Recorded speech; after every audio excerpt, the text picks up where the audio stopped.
রাসূলুল্লাহ বললেন, সাহাবীরা তোমরা বসে আছো, কিছুক্ষণের মধ্যে একটা লোক মসজিদে আগমন করবে, সে আল্লাহর জান্নাতি। পরের দিন আবার সাহাবায়ে কেরাম বসে, রাসূল বললেন এখন একটা লোক আগমন করবে, সেই লোকটা নিশ্চিত জান্নাতি। দেখা গেল একই ব্যক্তি। তৃতীয় দিন রাসূল বললেন এখন একজন লোক আগমন করবে, সে লোক নিশ্চিত জান্নাতি। দেখা গেল একই লোক। একজন সাহাবী বললেন, ভাই আমি আপনার বাড়িতে মেহমান হব।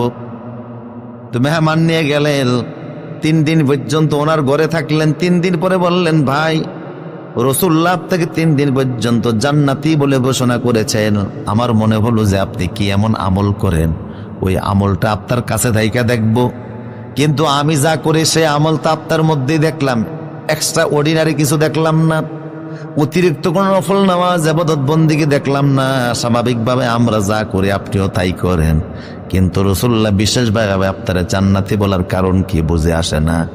লোকটি বললেন, শোনো, আমার মনে এতটুকুন বিষয় আছে, আমার আমল তোমাদের মতোই স্বাভাবিক, তবে আমার মনটা পরিষ্কার। পৃথিবীর কোনো মানুষের ব্যাপারে আমার ভিতরে কোনো হিংসা নাই, সুবহানাল্লাহ।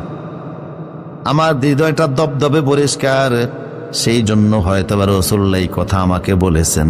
এটা ছাড়া আমার ভিতরে আর কোনো আমল নাই। তার মানে অন্তর পরিষ্কার ওলা মানুষকে যিনি পছন্দ করেন তিনি কে?